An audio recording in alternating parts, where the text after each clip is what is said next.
Okay, so it's been a strange few months, hasn't it? But somehow it didn't come totally as a surprise to me. For me and perhaps some of you, it was really a question of when rather than if you were going to have one of these events that showed the fragility of our global systems. And clearly it's been a hugely challenging time for many people, but we, Phoebe and I, and probably many of you, see huge opportunity and the potential indeed to not go back to normal, to build back better, to move beyond return. There's a bunch of different campaigns thinking along similar lines right now. So my name is Stephen Reid, and my main project right now is the Dandelion Collective, which is the organization behind the UK Psychedelic Society. And I previously studied physics and complexity science, and I'm certainly finding that knowledge of complex systems useful in interpreting what's going on in the world right now, and indeed how we might be able to have some kind of phase shift to an entirely new kind of society, an entirely new kind of economy. And my co-host and co-conspirator on Don't Go Back to Normal is Phoebe. So I'll let Phoebe say who is about herself as well.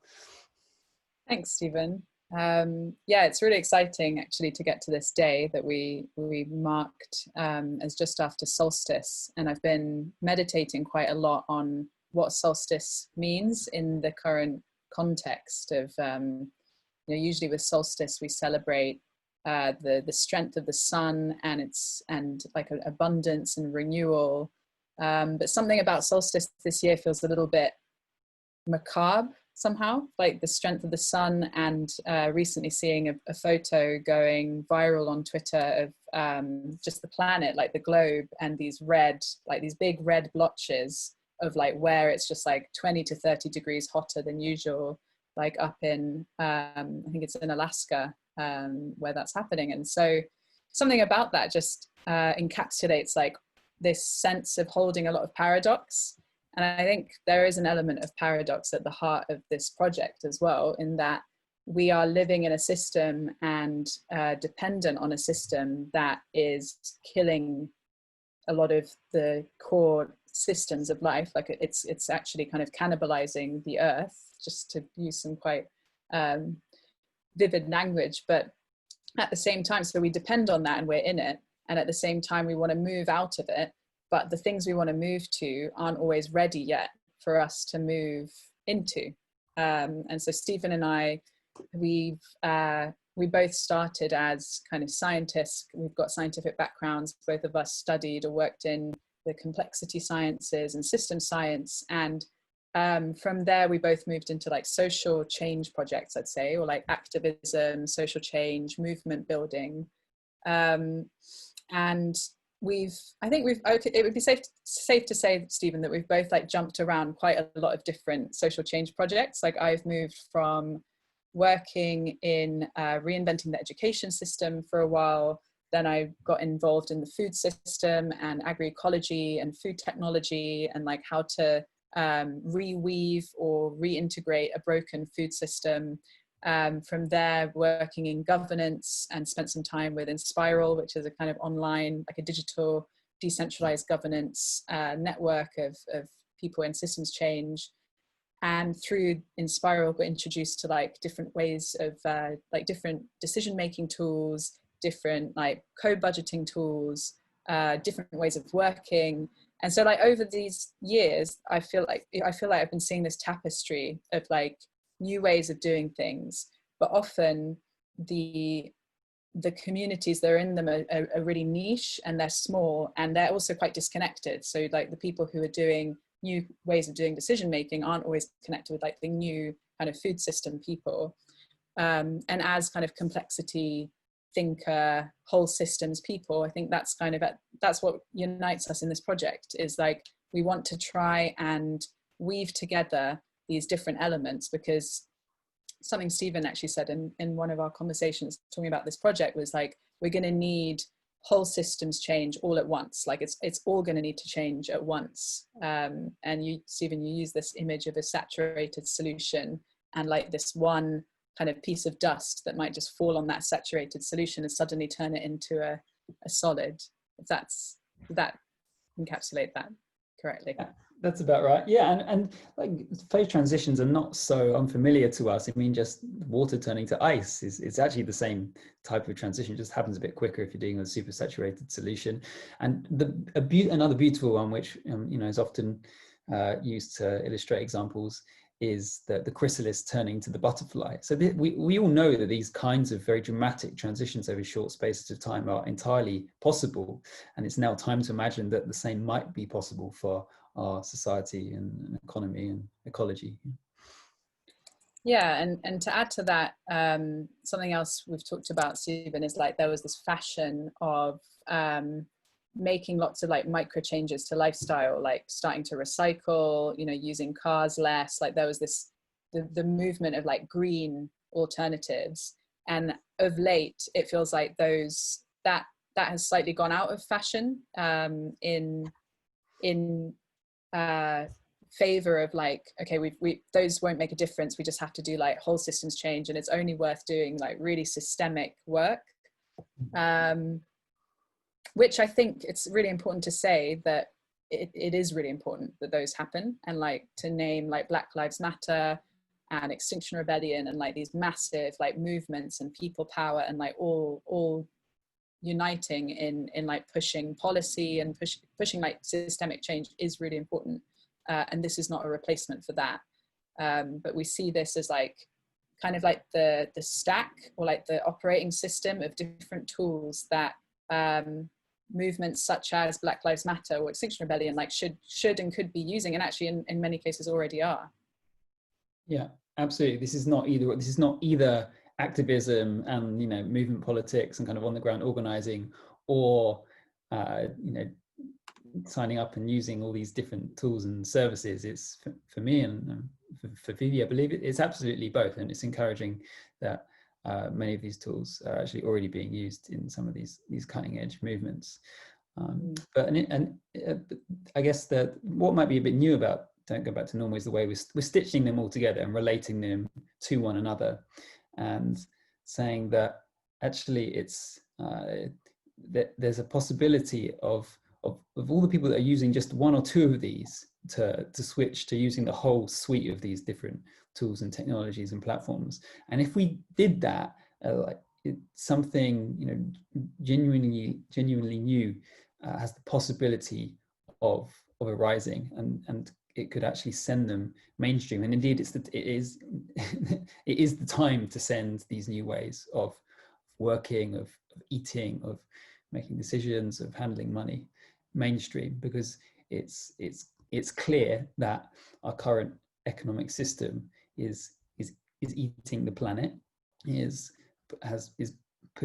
pushing us into a totally unsustainable place ecologically. And I wish that in the context of coronavirus, climate change would have just like disappeared and kind of somehow been quietly solved, but no, indeed, this in some sense, everything to do with COVID is just a warm-up act if we don't get our act together on some of the even greater ecological challenges that we're facing over the next generation, really. So I think that might be enough for an intro from us for the time being. Phoebe, what do you reckon? Yeah, I think so. I think we've covered enough starting ground. I just encourage anyone who hasn't seen the site, like if you want to know what we're talking about in this launch event, I'll just put the link into the chat so you can have a look. It's Don't Go Back to Normal, all one word, .uk. And just to mention that we have the .uk domain. We've also got the .world domain, but our intention with this project is that we inspire groups and people in other parts of the world to basically replicate what we've built and do it in a context specific way. So we're not pretending to know that we know what alternatives are like the top alternatives for New Zealand or for Brazil or for like South Africa, wherever, like around the world. We're really excited about anyone who sees this project and gets really excited and thinks like, I want to build the country specific version for where I live, like please do get in touch and we would love to support you in setting that up. And one more plug for the site we're using to take questions. If any questions pop up in your mind over as you're hearing other people speak, then please post them to Slido, and we'll be checking Slido out later when we come to the discussion period of the evening. Great. Awesome. So shall we introduce our panelists, who are our amazing advisory panel? So we've got a panel of people who we know, Stephen and I know, who work either like actually with the tools, who built the tools that are featured on the Don't Go Back to Normal site, or have expertise and experience in these different areas. I wondered, Stephen, if you wanted to like screen share the site just to show the different categories before we move on to that. I just realized that that could be quite nice just to show it off. And then we'll pass on to, we've got just 1 second. got some people. Okay, you seeing this? Yeah. Okay, here we are. Don't go back to normal.uk. A bit of a explanation manifesto at the beginning. And then it's arranged across 1, 2, 3, 4, 5, 6, 7, 8, 9 categories here.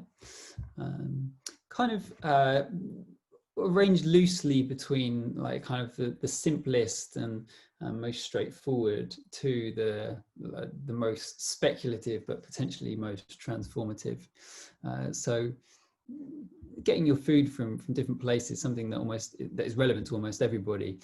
Similarly, social media, pretty ubiquitous and something that everyone has the possibility of switching up.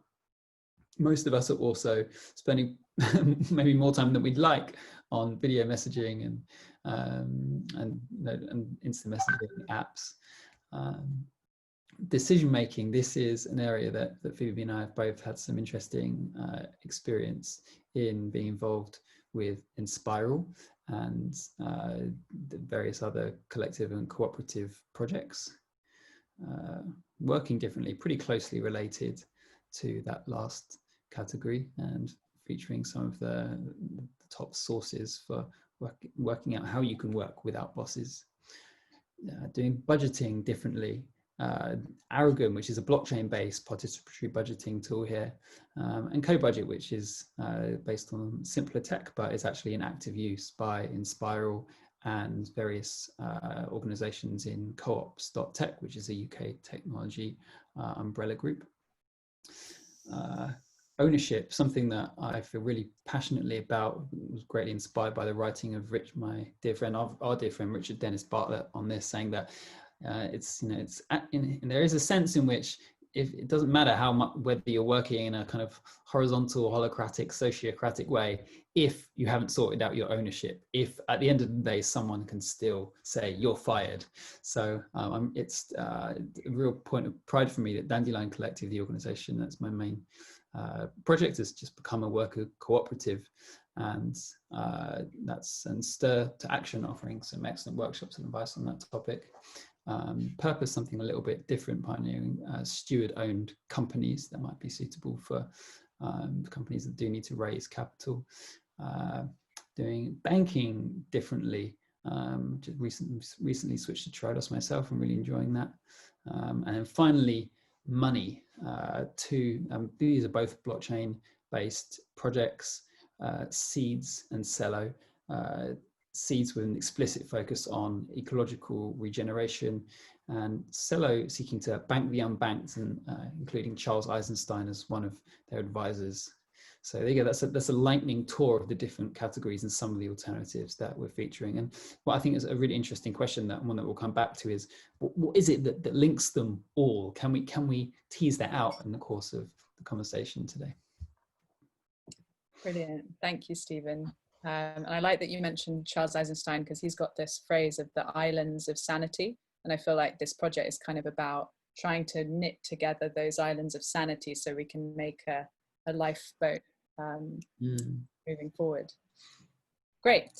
let's move on to bringing our amazing panelists in. So we've got quite a large board of advisors. We're very lucky to have really brilliant people working, activists and people who are working in these different areas. And we've got Lynn and Tibet and Brett and Tony and Tantek with us today.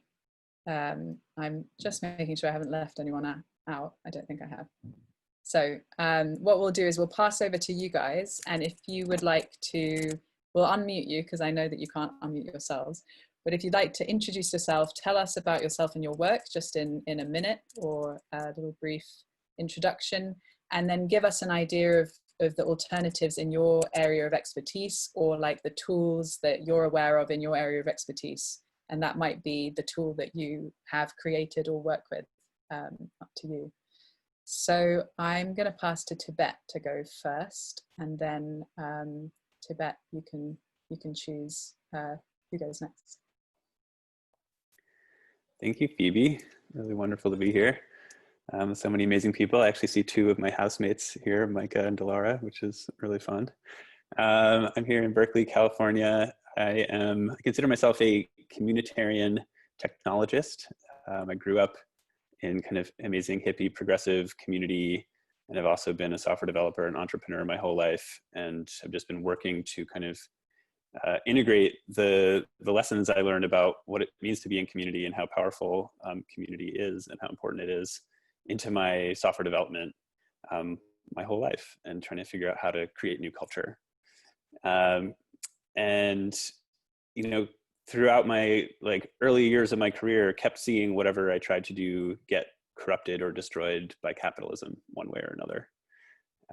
And so 3.5 years ago, started the Dandelion Collective with some friends as a way to keep exploring how do we create this new normal, do our good work in the world, give our gifts to the world in a container that can't be corrupted, where we're working really closely in our community with friends, kind of like Inspiral in some ways, definitely inspired by Inspiral, and explore new models of ownership and governance and financial solidarity, while also then, how do we do this good work, take our software skills, take our entrepreneurial skills, and create something that is helping bring about the long-term thriving of our planet.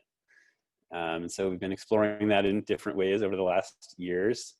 Our mission now is to amplify cooperation amongst those working to regenerate our planet, to heal our relationships with each other and with the land. And we're very focused bioregionally in the Bay Area. We think we can do our best work if we really stay focused in the communities that we're in direct relationship with, and the land that we're in direct relationship with.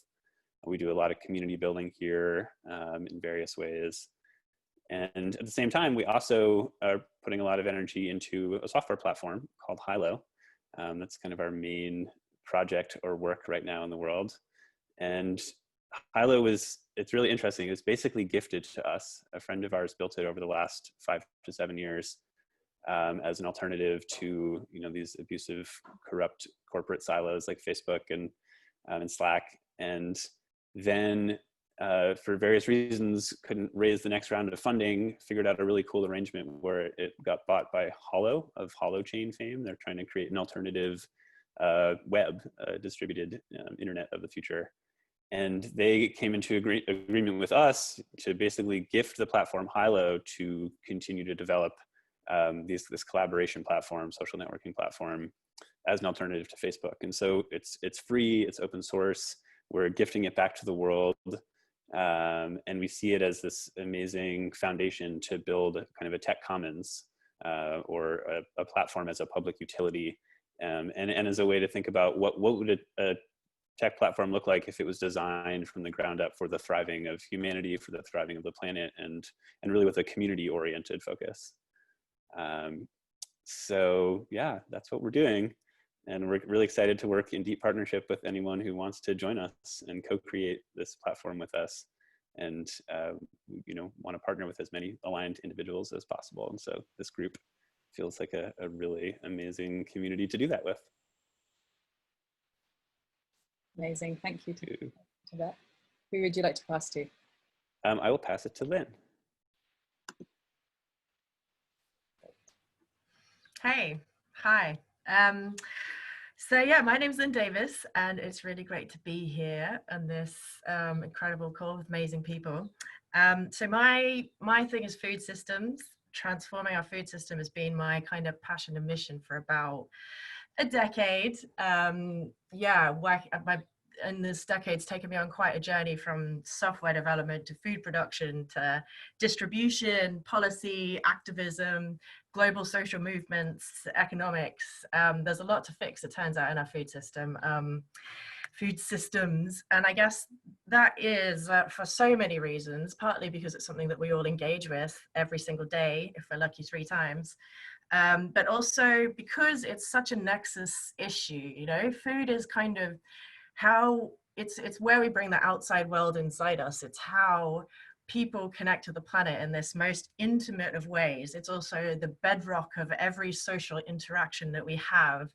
It is so fundamentally a part of who we are, how every landscape in this world looks, and how we interact with each other, that of course it's a massive problem when capitalism corrupts it. So the current project that I'm working on most of my time is called the Open Food Network.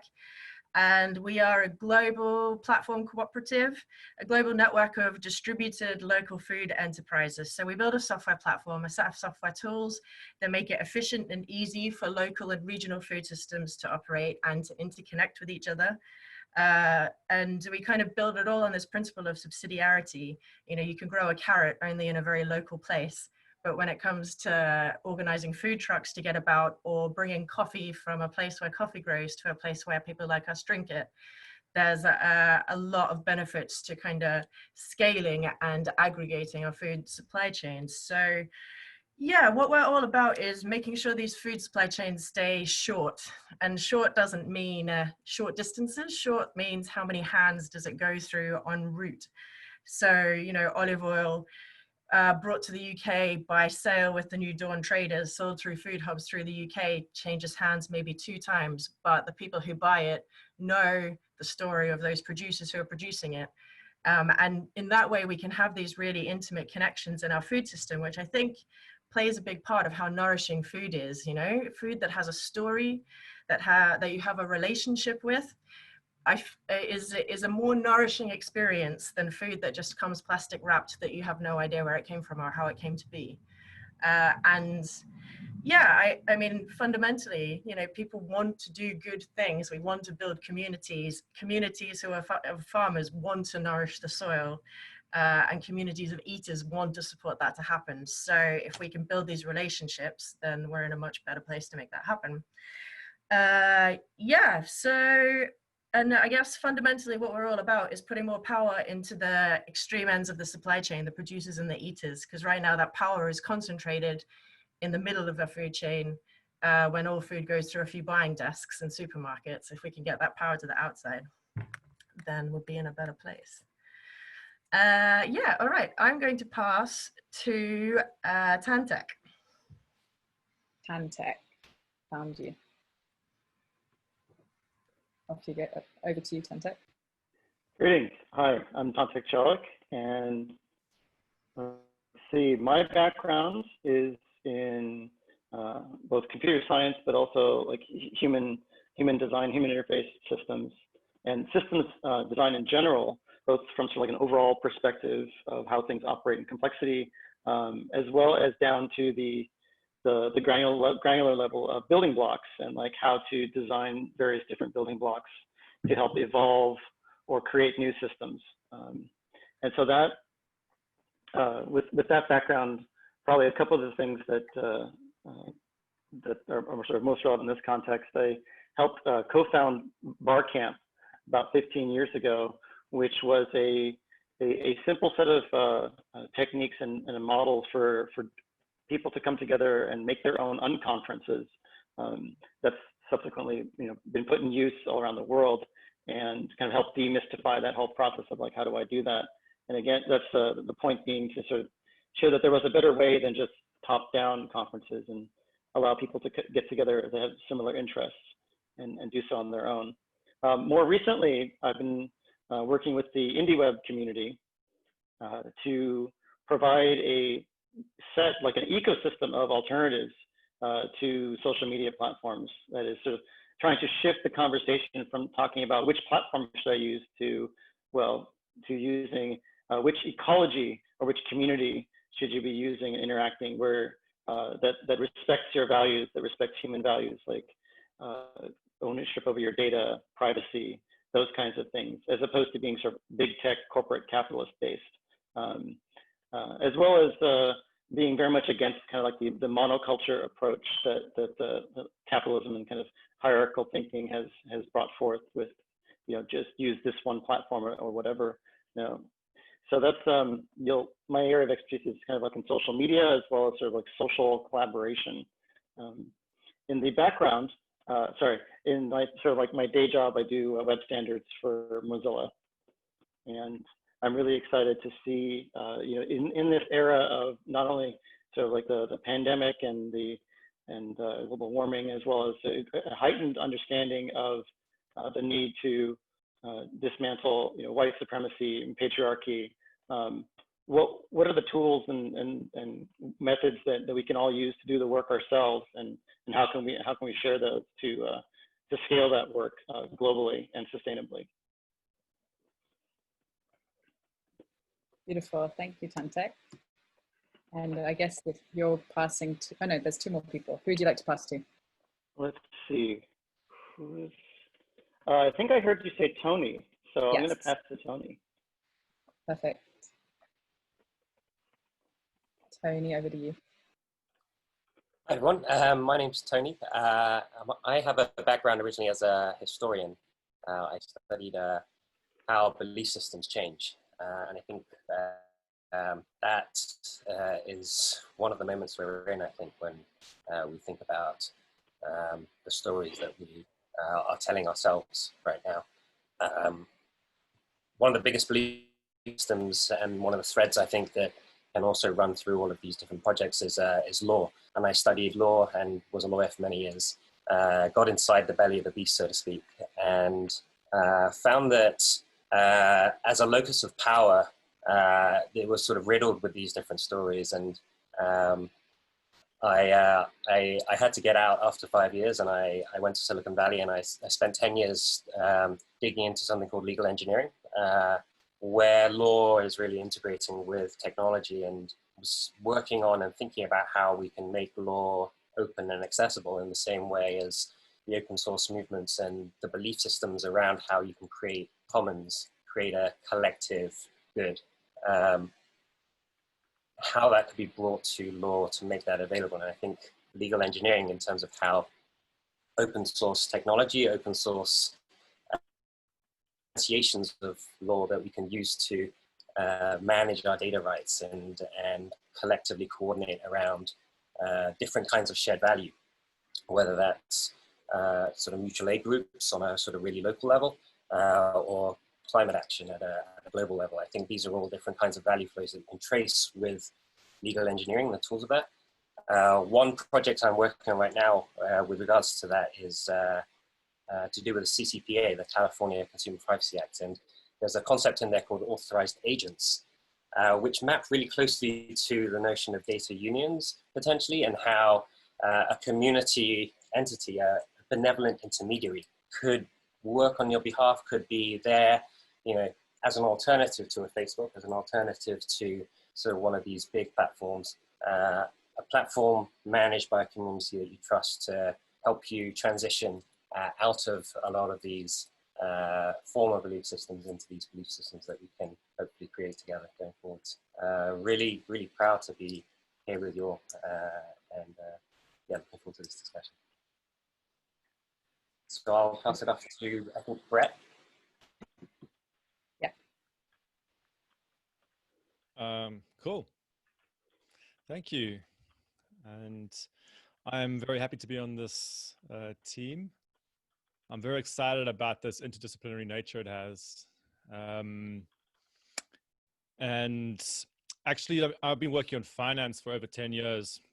And finance, much like I think Lynn was saying about the food system is just kind of like a sort of nexus point with all these different types of things. Actually, the finance system and the monetary system is a very similar field. It encapsulates all sorts of cultural stuff, like it affects us on a very visceral bodily level day to day, but very few people actually have a way to grapple with it or to think about it. So a lot of my work is around sort of demystifying monetary systems and the financial system, and that takes many different forms. I actually think I met Steve originally on the Move Your Money campaign, which is one of our original campaigns around banking many years ago. But I guess what I was, so I guess the main point I would try to bring to this group right now is, in some of my latest work, I've got a new book coming out, and what I'm sketching out in that book is essentially this idea that the financial system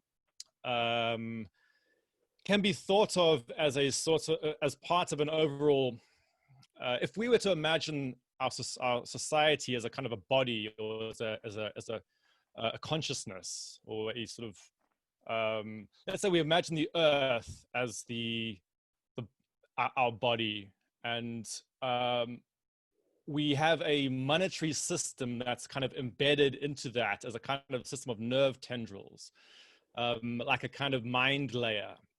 And we are all enmeshed in this gigantic interdependent web. But the way that this mind layer works is incredibly disassociated and is actually very numb to how our body works. So it's a kind of a fractal vision. You can take it at different scales and different, I mean, we understand this at the level of our own bodies, a sort of mind-body dualism, this kind of idea that we have a sort of disassociation between our actual own feelings and our body and our mind. But at a sort of meta scale in our economic system, this manifests in the financial system being incredibly disassociated from our world.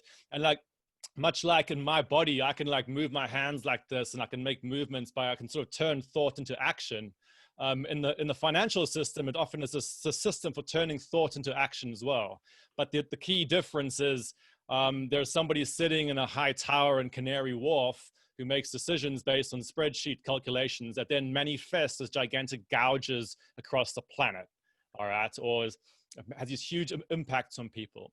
And so moving on from this idea of the sort of disassociated mind layer, you want to start thinking about, okay, well, how do we start to re-embody it, as it were? So actually my new website is called Altered States of Monetary Consciousness, which is sort of thinking about what would a monetary system that was actually sort of in tune with the rhythms of our bodies and the planet actually look like. And there's specific projects within that. And then I guess this Don't Go Back to Normal is trying to sort of identify those projects.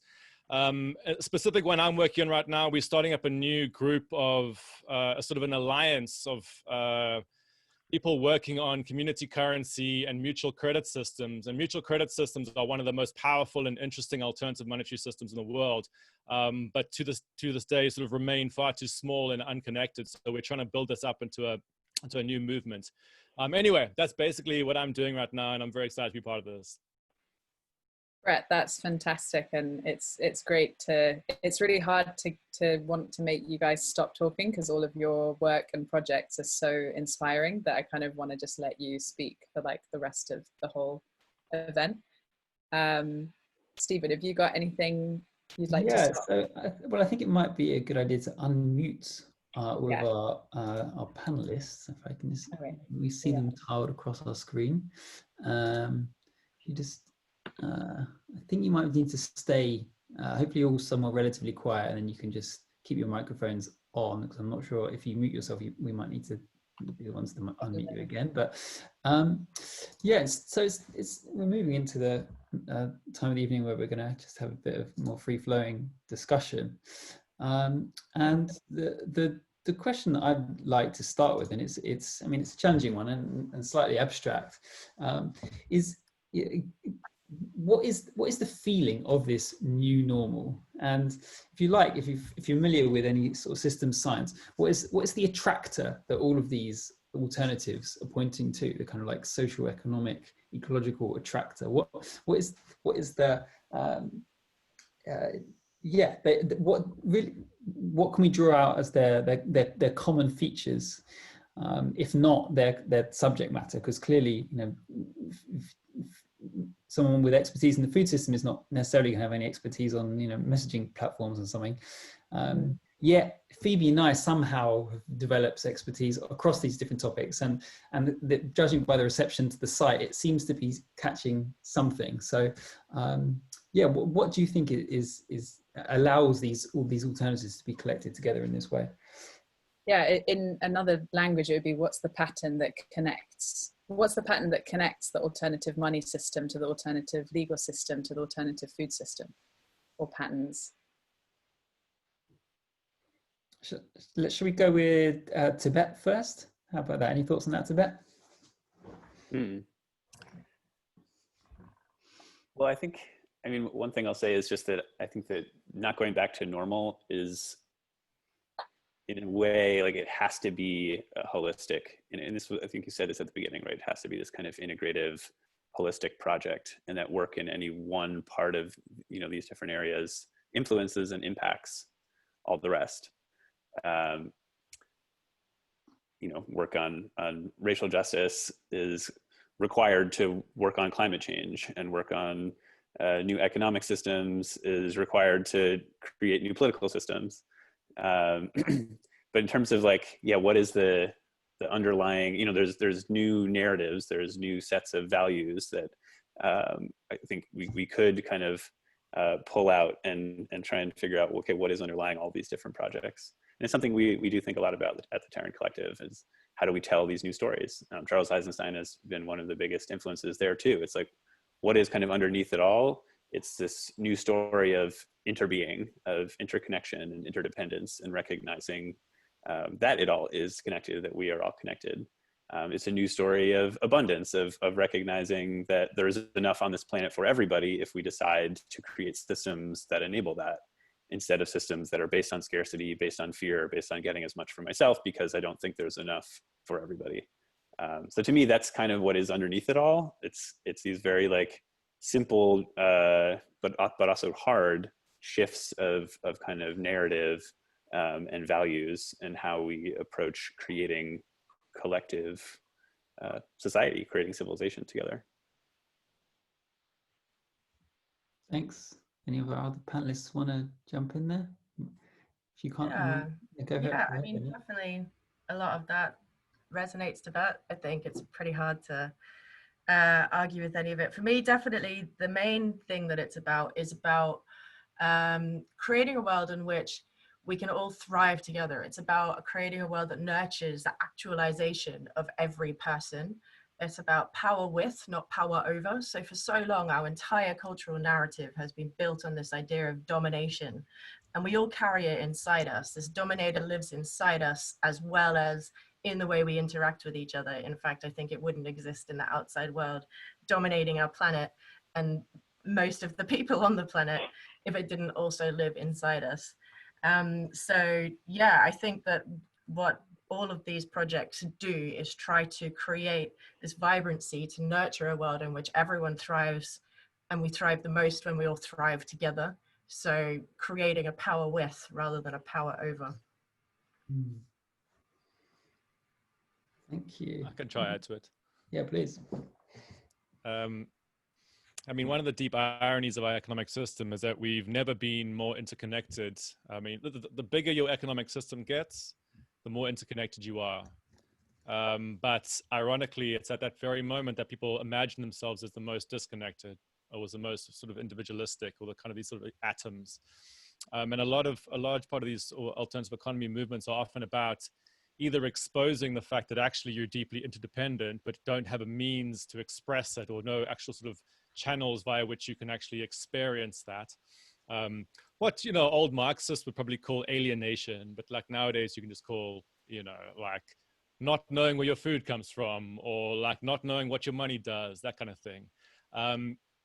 And a lot of these types of projects are about reconnecting to either some knowledge, at least some basic knowledge about what you're doing, but then ideally to sort of go beyond just knowledge, and also sort of start to experience forms of community in economic life, which you previously haven't actually had.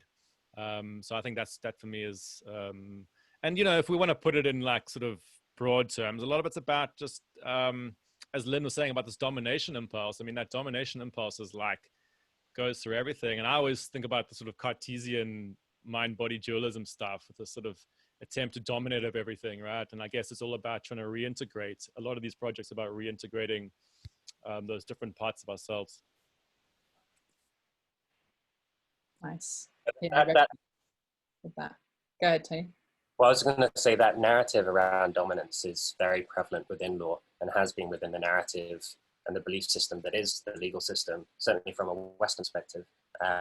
The way that contracts are formed with counterparties and the transactional nature of those, and the sort of very specific allocation of risk in that sense. And I think part of what I see, again, from this particular perspective of looking at the ways that we're potentially more taking part in rather than being dominated by these systems that are by somebody else for somebody else's dominatory purposes, we're instead stepping in and participating in. And I think this connective thread, or the connective question, the pattern, one of the eternal questions that is maybe one of the patterns that connects is, who do we trust? How do we know who to trust?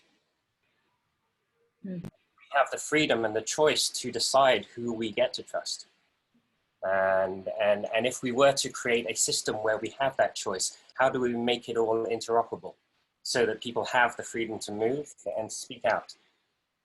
And I think that then sort of provides that landscape and those conditions to nurture the locality and that the sort of connectedness to the land that you're on and the relationship to that can nurture those truer relationships where we can really have those voices and speak to each other and see each other's faces once again. So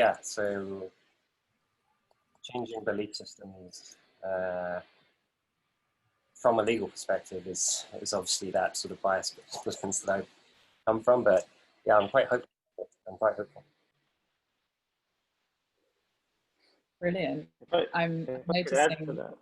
Oh, sure. Sorry, Tantek. Yeah. No problem. I really liked Lynn's expression of power with rather than power over, and I think that is an excellent summary of like a mindset to keep in mind. Almost about like any of the systems we're talking about.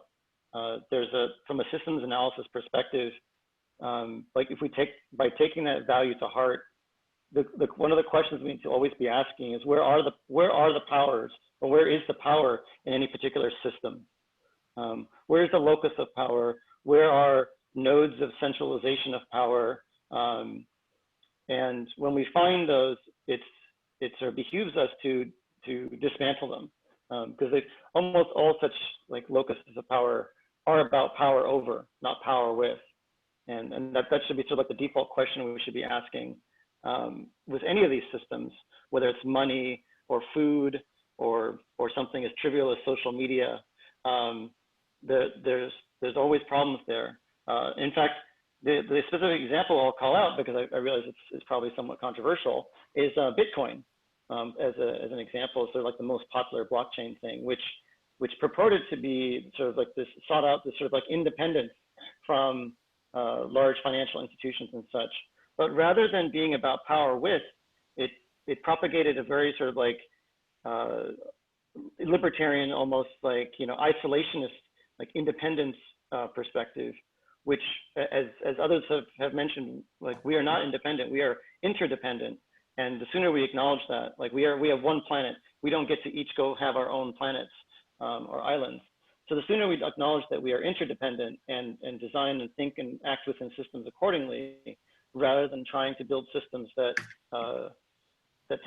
try to make us like isolated or independent from each other, the better. And in this case, with Bitcoin, I'm sure folks are familiar with like just how much of an impact it's had with incentivizing like anti-economic, anti-environmental behaviors, like building whole new coal plants, power consumption, etc. It's sort of like one of the worst examples of how technology can directly harm, can directly be harmful. That the technology itself is not neutral. So I'll just leave it at that. Power with, not power over, and certainly not power by yourself. Thank you. I'm just so excited. Like it's really beautiful to just even see amongst the five of you these like patterns of interdependence, like embodiment. Lynn, you mentioned subsidiarity, and then Tony, you mentioned like locality and connecting to the land you're on. And I think that's just really exciting to me. It's like seeing these patterns across these different areas and these different projects. You know, what could like principles of organizing well on Earth look like, and then all of these projects are like the embodiment of that. Thank you for your eloquent and quite poetic answers. It's really, really super inspiring. The question that comes up for me is maybe a bit more of a personal one, which is that the journey of creating new alternatives can be very lonely, and it can make you feel like you are a crazy person. And there's that quote of like, it's a sign of, what's the quote about, like, if you're a crazy a person who, somebody knows what quote I'm about to say. Tony? There's no measure of health to be well adjusted to a profoundly ill society. Exactly. There we go. Perfect. Thank you. I didn't even need to say it, and it was said. This is we are in sync. Thank you. So, but what keeps you going when you're developing these radical alternatives, and what is it that, can you just talk a bit about, like, what is that that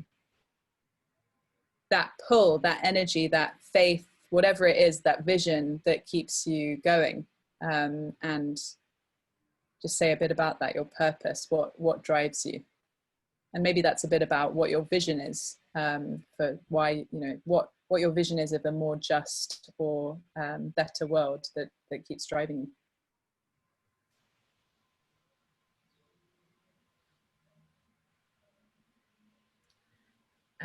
Sure. I guess I've been driven, what I've noticed is as I get older, I'm driven by slightly different things, like this kind of like justice, mission for justice in quite an angry activist way drove me for many years. I burnt out many times. I think a lot of people go through that, not yet having realized that I'm not trying to necessarily crush in an angry way a bad system, but maybe that's not, you know, that's not the point of my life, crushing other things. And I guess as I've kind of come into comfort in my like vision of the world that's attracted other people, now definitely what keeps me going is being part of community of people who want to create the same, like very similar worlds to what I want to create. And part of that is creating a working community where you can bring your whole self to work, where you can say, today I'm on a heavy period day and I just can't do as much, you know, like that's the kind of world I want to live in, worlds where I can bring my kind of whole soul and spiritual self into my workplace, where sometimes I just can't actually get any work done in a day because things are going on and I'm supported to do that.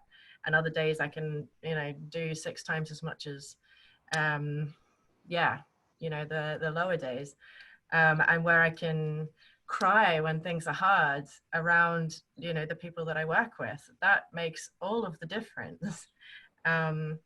So yeah, it's interesting to see how this flows as I get older. And I think partly it's kind of more coming into what it means to be a woman as well, because growing up in a world, in a quite a patriarchal world, you know, like success is the hero's journey, but nobody's ever taught the heroine's journey, for example. Cycles are a smaller part of it.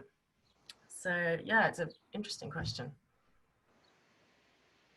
Thank you. Thanks, Lynn. Thanks for sharing just so vulnerably about that. Yeah, I resonate a lot with everything you said. And I like the attention brought to like not just the projects, not just the tools and the services, but like the actual like culture of well-being and like changing the way we even do activism, I think is really important. Is there anyone else who wants to jump in? We don't have to hear from all panelists for every question, but if you feel called, go ahead. I'll jump in because then I actually have to take off at the top of the hour. Yeah, I mean, I guess for me, there's a part of it that's just like the drive of like, how can I not give my all to try and, you know, bring about a better world? And what greater purpose is there than working to create a world where all beings can thrive? It just feels really exciting and important and necessary. And and it is exhausting, and I do burn out, you know, have regular burnouts. I feel like in some ways, I'm still in that phase of like pushing and trying to like, you know, nurture a baby of a project, and there's just a lot of work. But it's amazing to have, you know, similar to Lynn, like, you know, our focus of the Dandelion Collective is being a community of practice and a community of care, and really taking care of each other, and trying to you know, live our values at every level of what we do, from our, you know, day-to-day interactions. And most of us live together in community as well. And so we have this idea of like fractal thriving. Like there's, you know, you have to have thriving at every single level, from the individual to the small group to the, you know, community to the, you know, at every scale. And we're also inspired by Richard Bartlett's work on micro solidarity. And we have this amazing pod that are just supporting each other through the ups and downs of life. So yeah, I guess it's both that. It's the purpose and the, you know, the feeling of just the importance of it, and then the community and the care, and balancing those two things.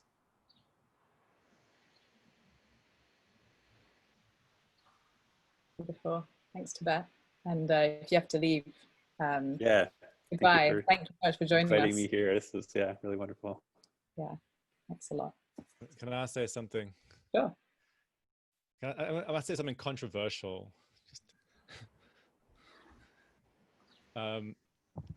So I was brought up as a Christian, and I always remember as a Christian, when I was growing up as a Christian, the sort of the figure of the devil loomed as a sort of like the sort of nemesis, or this entity that's like the antithesis of everything. As I sort of moved out of that phase, I grew up in South Africa in a very conservative background.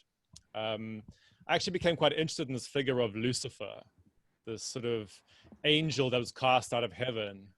And there's a lot of like ambiguity around this topic, but there's a very interesting thing actually in activist culture. There is often this sort of this rejection, this idea of having being thrown out of like some kind of having some kind of lost kingdom or some sort of lost innocence, and then fighting.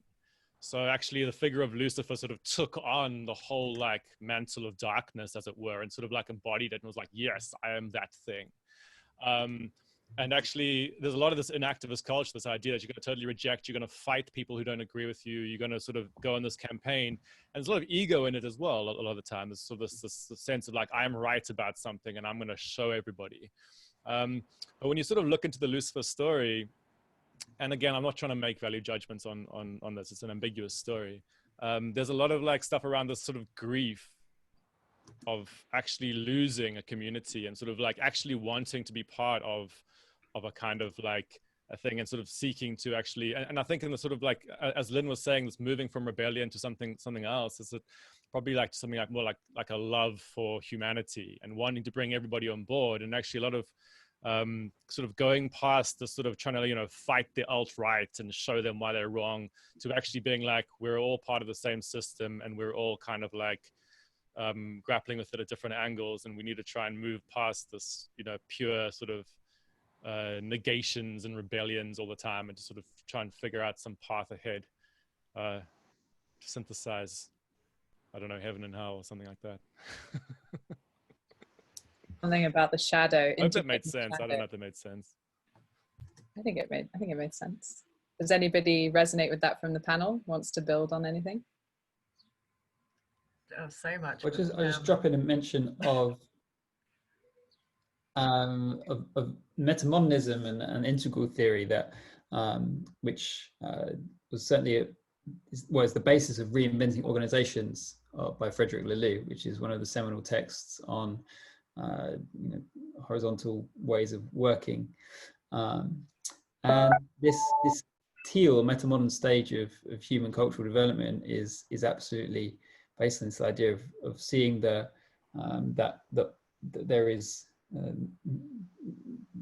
rightness, there is truth in all perspectives, and that just because you're potentially at a higher stage of development, well, firstly, it certainly doesn't mean you're any better than anyone else, and it's really an invitation to see how you can integrate those perhaps more simplistic perspectives and rather than seek to destroy them. And I think this is a really important current and a rising current in our society, and one that that actually seems to be rather common to many of the projects, and many of these projects, whether explicitly or not, have these kind of like teal or metamodern sensibilities. Lynn, were you also about to say something? Yeah, I mean, are there questions from everyone who is part of this call? Should we move on to that, or is there not so many questions and we can chat more as a panel?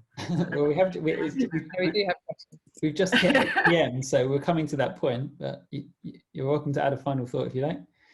Well, just on this topic of the duality, I find it so fascinating, this kind of like reaching for the heavens in this purity of following the rules, compared to the kind of luciferic pull down to the earth with its intuitive wildness and creativity. I feel like there's just so much richness to be found in the fabric of our cultural stories if we grow up in a monotheistic, probably, but certainly a Christian world, that I think lives inside all of us, and it's very hard to escape from, but it has so much juice.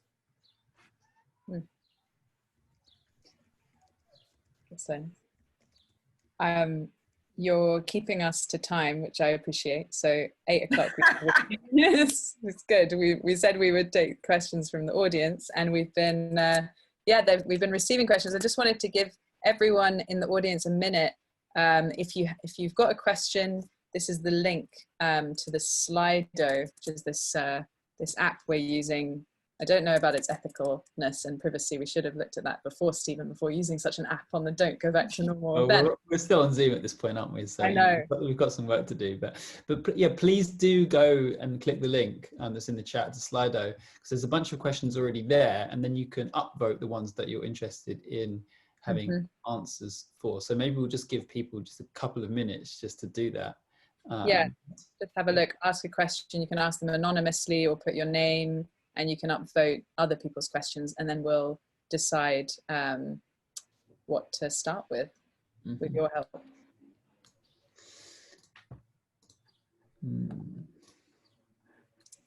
While you're looking at those, I can add to Lynn's point about the stories and narratives that have shaped and guided our lives. Both that, and then the point about sort of like left and alt-right that was made before. We are so it's like water. We are so living in these narratives about essentially red team versus blue team, or heaven versus hell, or left versus right, and the sort of like a struggle that can never be won, that's always in conflict. And perhaps another question to ask as well: where's the real power in those narratives?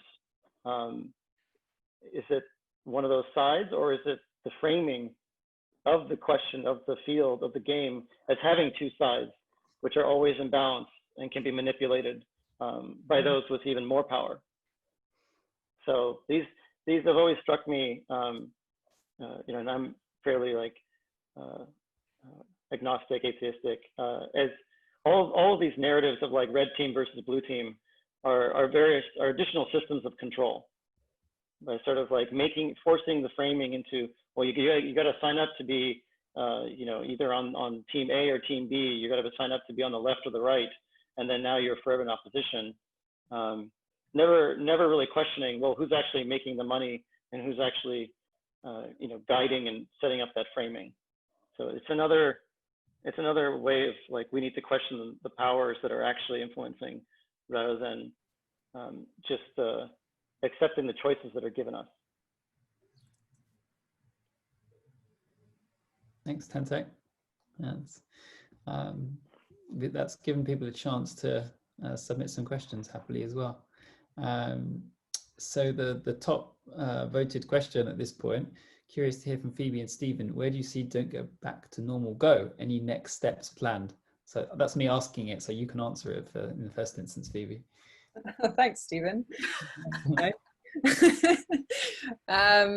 Right, good question. And thank you for asking, anonymous person. I think our vision with this is around building community around this. So we'd love to see the site shared lots and lots of times. We'd love to see people actually, following the suggestions and the curation that we've done on these alternatives. We'd also love, at the bottom of the site, there's a little link where you can submit new alternatives or suggest a new category. So we're interested in kind of evolving the site and getting feedback, and there's probably many alternative platforms and services that we have not heard of yet, and would love to hear about those.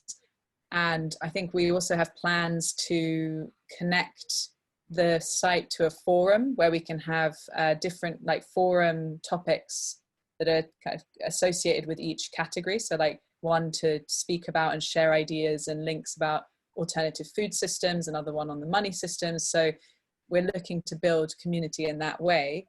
I think I'm also interested in recording conversations, lifting up the voices of people who are doing the work in these different areas.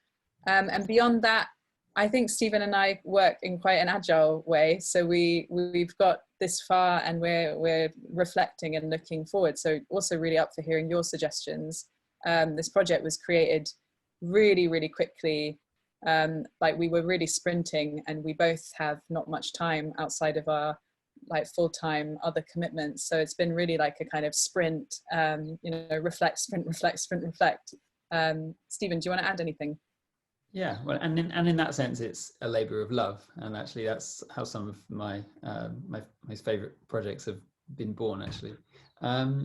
So I think someone actually left a comment a while ago, which re-inspired this thought in me, is the idea of some kind of pledge bank system, if 10,000 people all agree to quit, corporate service X and switch over to cooperative service Y, then we'll all do it together. That's pretty straightforward, but that could be a great way of actually further encouraging people to share the site. So, even if it takes some time for those pledges to be met, at least in the meantime, people are being exposed to all these different alternatives. So thank you to whoever reminded me about that kind of technique. We mentioned that currently we have Don't Go Back to Normal.uk, and that we're not, at this point, we're not intending to create any sites ourselves for any other countries, but we'd love to hear from people that would like to perhaps essentially borrow the branding probably, and just the brand, the vibe of what we've done so far, and create localized versions.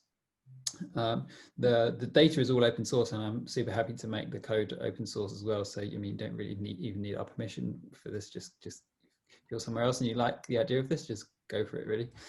And even another point in the question, somebody's asked, is there a chance to translate the website to Spanish language? The reason is I feel that it could reach lots of people using a second popular language. So maybe that's another route going forward, is translating what we've already got into different languages too. Yeah, I mean, given its UK focus, I mean, there's not that many Spanish speakers in the UK, or certainly people that speak, don't speak English. But I personally, I'm really interested in making this as kind of decentralized or distributed and organic as possible. So yeah, I will make the code open source immediately after this call. Actually, there's a bit of an oversight that isn't, but I say the data is, but and make it clear that all of that everything we've released so far is under some kind of open source Creative Commons license, and that people should just run for this. You don't need our permission. This is, if you're inspired by this, then please just play with it, hack on it, and see what happens, see what you can create, and see who you can inspire in your locality. It would be lovely to hear of those, and you don't have to get in touch with us, but we are excited to hear about people, groups who do run with this. I had another idea just now, but I forgot. But I think another point that came up in the chat is kind of partnering with movements like Extinction Rebellion. I think there's a lot of interesting potential maybe in helping support movements in moving across to using these tools, or yeah, I don't know, supporting and choosing better tools and systems for what they're doing. Should we move on to another question? Yeah, why not? Let's take a look.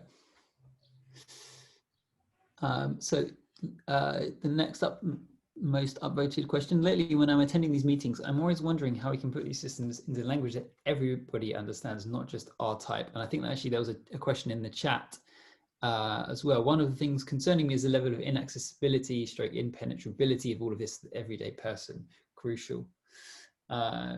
So how about we bring in some of our advisors if they've got any thoughts on that? Yeah, how can we make this appeal and relevant to as many people as possible?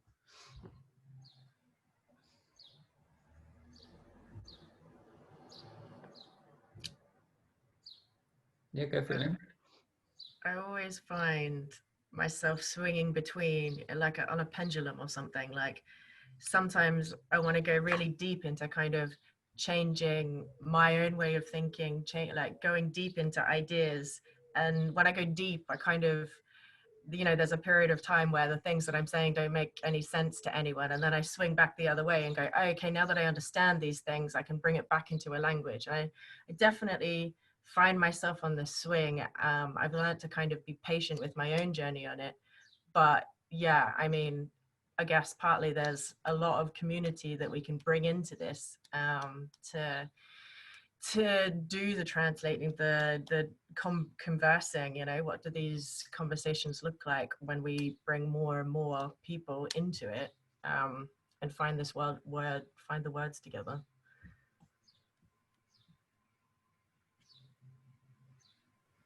I would just add that I really support that question, and I think Tantek, you and I have been working on narratives in a different context, but I think learning to speak about this stuff in a way that doesn't use the word complex or governance or like all of these words that actually just completely, from an advertising or branding perspective, like people would just be like, what are you doing? Like you're using like the most convoluted, inaccessible, like quite elitist language to describe a thing that is meant to like be for everyone and spread like wildfire. So I'm really interested in how to work with like really, because this stuff isn't like really complicated. Like it isn't. Yeah, it's more like really radical common sense. So yeah, Tony, I can see you've got your hand up. Can you unmute yourself now? Yeah, I want to channel Elizabeth, because it's saying it's about community, about the narrative. I think the notion of gifting all of these patterns to local community organizations who then have the trust, have the mana, in that sense, representing in a true, authentic sense, the voices and concerns of local people in different communities. I think creating that interoperability in a sense, so that these pieces can be, whether it's a high-low instance, put into place with a local community so that they've got their local social network with reputation management and a local set of rules that they've participated in creating together. That's the whole notion of power with, and I sort of bring this to not just sort of in the design sense, you've got this sort of comparison between design for, design with, but then one step further is design by. And that's sort of really just giving the whole tool set, skill set, mindset to them, and stepping back and just, enjoying the fact that they're doing it by themselves without any reference necessarily to you, other than the fact that, there was some seed that you may have planted with a particular individual in that organization, was then able to take it and run with it. Which is why I love the whole notion of the process and the ethos of what you both talk about, what we've all been talking about here, I think. And Elizabeth, yeah, again, I just want to bring it back to that point you make. It is all about giving the voice and the power back to the community. I want to add, but maybe it's also worth making on this question around understandability. There's a distinction between like complex language or jargon and triggering or sort of like repulsion, like language that repels people. And the first one is often the kind of thing around like, I don't understand what you're talking about, like complexity science. And the second one is more like, I don't like the sort of tone and style of what you say, and therefore I'm going to reject it. And that's always a difficulty in communities like this, because there's a certain cultural field that we operate in, at least in this context, where we'll speak about things as if they're but it will alienate certain people, not necessarily because it's complex, but because it's just, it conjures images in their mind of a certain type of person. And that's something we need to sort of think about. And, you know, this raises all the questions around the culture wars and this kind of stuff around, you know, what are you seen as and what do you sort of politically represent, and how do you make sure you frame things in a way that doesn't end up I mean, I'm not sure. You know, this is just something to bear in mind.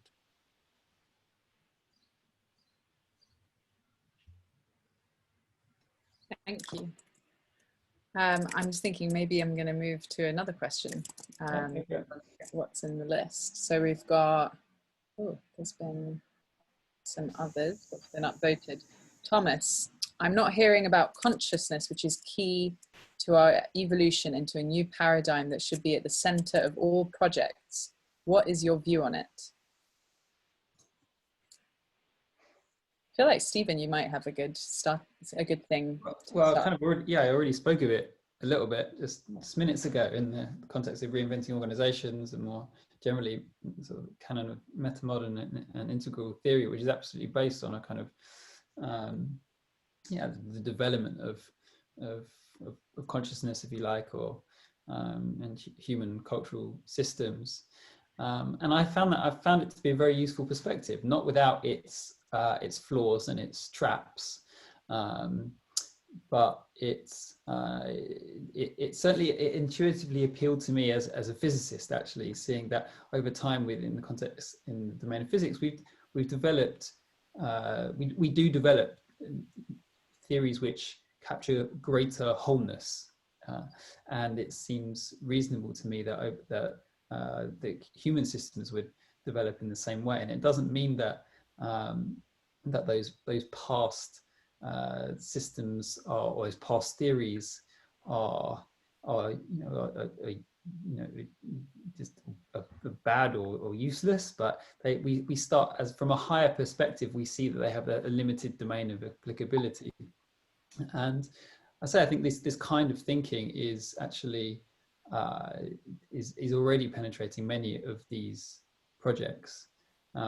Certainly many of the ones that we feature around doing work differently and doing decision making differently have notions of most importantly just truly valuing all perspectives and trying to see the truth and the validity in all of them, and coming to some kind of grander synthesis rather than simply seeking to like for one perspective to win over others in a more competitive way. That'd be my take on it.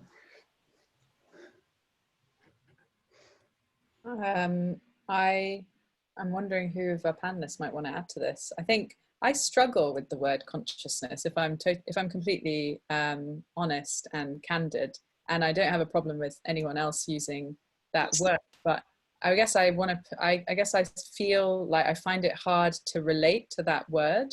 I don't find it hard to relate to the lived experience of being alive and conscious and connected to the world and to nature and embodied, and like experiences that with the intangible that I can't describe necessarily with words and rational language, but I just find it hard to relate to consciousness as a concept, because it can also sometimes lead us into dangerous places, I feel, of like, this person is higher consciousness and this person is lower consciousness, and I really just reject that, because I don't like this idea that some people are kind of higher up or like on a hierarchical.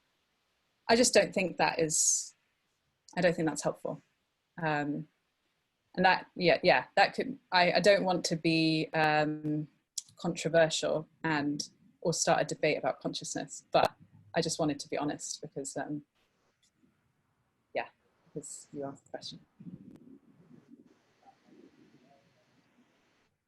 The piece around consciousness for me, taking all of the sort of ickiness of the word potentially, but the sort of ground in the notion of leadership and sort of the notion of conscious leadership. And to Tantek's point about flipping and reframing, looking at the ways that organizations embody leadership and sort of flip, the potential to flip the nature of leadership to be empowering and sort of consciousness raising, in the sense that, again, maybe as pattern that's sort of drawn out in, I don't know if any of you have read the works of Philip Pullman, but he often sort of contrasts this notion of the kingdom of heaven with the notion of the republic of heaven.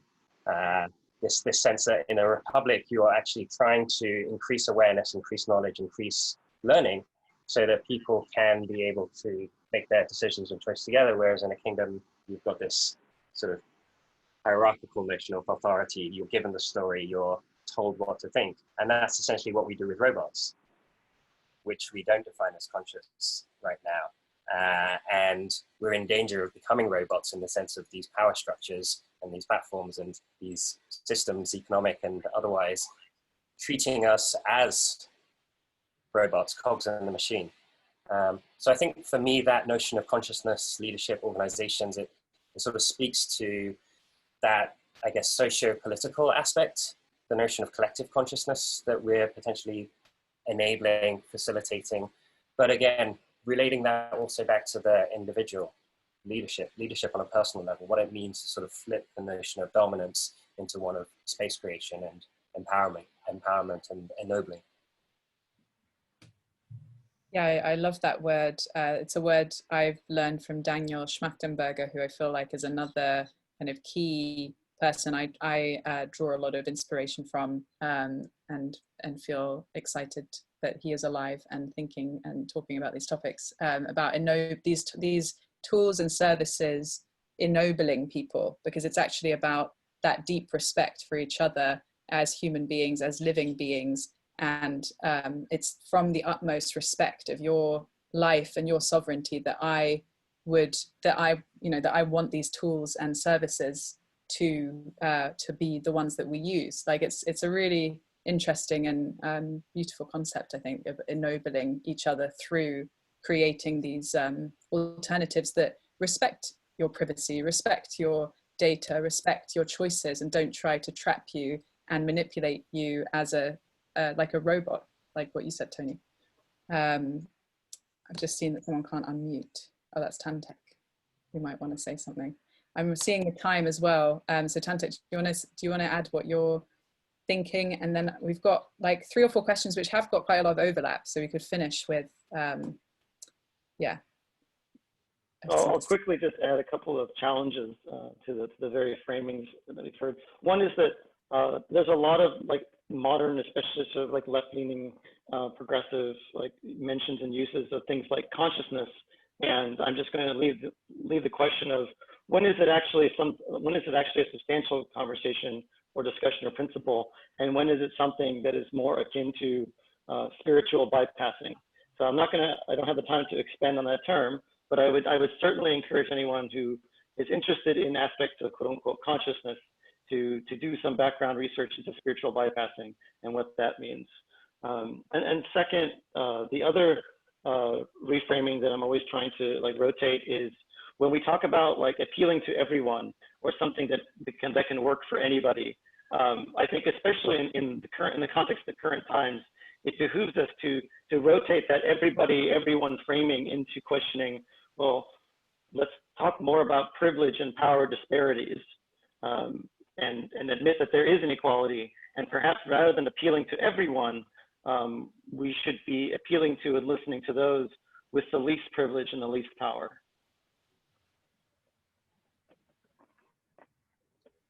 Tantek. I'm actually thinking, Stephen, do you have a steer on, I know what I'd like to finish with, but I can see these like 3 or 4 questions. We've got quite a few questions around how to kind of connect similarly oriented activist groups, how to get a critical mass, how to encourage collaboration between people and groups with these similar goals. I think they're all very good questions and could probably be the topic of like a part 2 hour-and-a-half panel.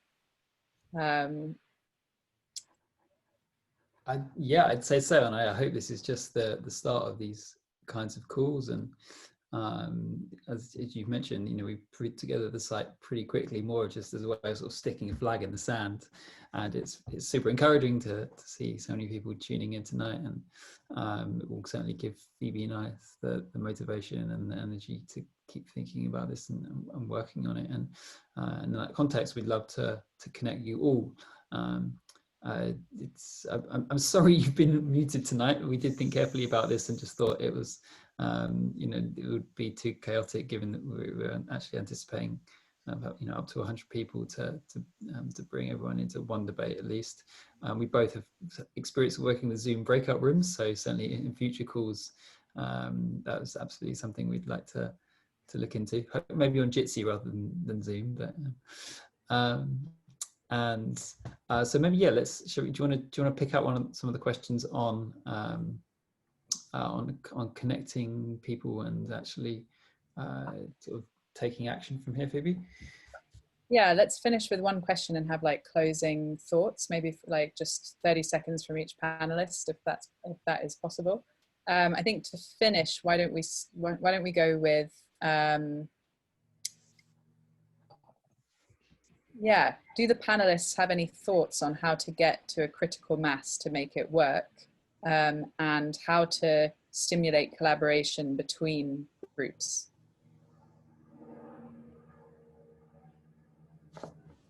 Brett, I see you looking excited. Well, maybe just to try and maybe tie up some of the things that we heard. I mean, like a lot of the projects that are on the page right now actually incorporate these sort of different ideas of how you create change, or sort of little microcosms of these ideas. And actually, we tend to find only like a handful of these ideas in society. One of them is that technology will create change. Sort of like the building things sort of will be the source of change. Another is it's sort of political organizing as a source of change. If you get into groups and influence policies, that's going to create change. And actually, you know, the sort of ideas around sort of everyone changing consciousness as a sort of an idea around change. And I totally resonate with Tantek's idea on spiritual bypassing, because actually that one, especially if you come from Marxist backgrounds, tends to be seen as a sort of way to bypass some of the questions of power and stuff in economic systems. But the sort of, I guess, the key thing going forward is how do you integrate all these types of things? We're all about integration. So is there this kind of sort of beautiful point where sort of technological innovation, political power, and sort of consciousness changing all comes together into actual tangible projects? And that's, I guess, what the things we have to seek out and showcase.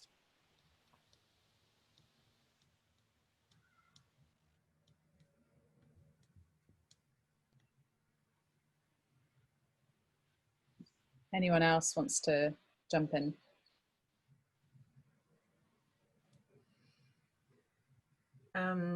Sure, yeah. I mean, I guess the critical mass question it's been, I think, on probably most of our minds for so very long, in the knowledge of the impending ecological collapse and everything else that goes with it. How do we do this fast enough? And until COVID, I kind of didn't really think that we were going to get there. In fact, I still don't, to be honest. But it made me realize how these kind of external shocks to the system can have such a profound impact so quickly. And if there's one thing we're going to get, it's more external shocks to our system. So yeah, I think that, like, as the Open Food Network, you know, we saw 900% growth through the platform in the space of a few weeks. The shocks kind of come and shift us when the things are ready to go. So the work that we're doing, I think, is as much about preparedness for external shocks as it is about building the momentum for our critical mass, you know, our organic critical mass. I'm personally really bullish on the prospect of data unions, data trusts, these benevolent intermediaries to sort of act as this empowering layer that can really allow a whole bunch of these different services to interoperate together in our interests. I think there's some really interesting legal engineering work that's going to be going on there to tie together some of the legal, the technical tools, and we need a whole big layer of the consciousness tools as well, lest the legal and technical go off in their own little worlds and mess everything up. They're very want to do that. So yeah, I think the plays around data and the regulations around that hopefully will provide some layer of foundation for some of this going forward as well. Tantek, would you like to finish with what you've just put in the chat? I think that's a beautiful way for us to close. Okay. Well, it's in response to the question about critical mass, I would question the very framing of critical mass. It's very much an old world, growth centering, one might even say capitalist centric framing. And rather than asking about how do we or anyone get critical mass, we should be decentering and talking about sustainability. Perhaps ask how do we achieve critical connectivity and collaboration instead. That just resonates so much. I think part of this work as well, especially when we're doing kind of meta sense making across these different areas, is narrative, and like how we change narrative and how we change even the questions we ask, because the questions we ask, someone actually, my friend and colleague Nora Bateson says this a lot, that the questions we ask are much more important than the narratives we tell, because narratives and projects grow into questions. So questions are this organizing field. So I just love that you reframe that question, Tantek, for our closing sequence. Stephen, anything to finish with? Not anything massively new really, but please stay in touch with us. And share the site if you haven't shared it. There is, so we're making the transition from some of these old world systems to the new. So we don't have a Facebook page. We've kind of made a vow not to have a Facebook page. We don't have a Twitter yet either, but there's a Telegram group and there is a Slack. Yeah. And links to those. We ticketed this event on Dandelion, so you can follow the organization on Dandelion. Someone mentioned the Scuttlebutt pub, which so we will set the Slack link on the website doesn't work. Okay, thank you, Chloe. We'll look into that. We'll make sure we have a presence on Scuttlebutt. High-low, we haven't set anything up yet, but we'll work with Tibet to make sure we have a presence there as well. And probably the best way, I'd say the two best ways to keep in touch with us: follow the organization on Dandelion and sign up to our mailing list, which is on Substack at the bottom of the page, and then you'll be sure to hear about future happenings. So there's a few plugs. Anything to add to that, Phoebe? I've put a link to the Slack, which you can join, and here is the link to the Telegram. I like that we're sticking to I don't want a Facebook page for this, and I don't want a Twitter. God forbid I don't want a Twitter. Like, please, no. We have to stay off Twitter. So please join us. Yeah, we've got 20 people on the Telegram. We've got like just me and Stephen on the Slack. I think on the Slack we'll make some channels. I mean, Slack isn't great either, but okay, let's do Slack.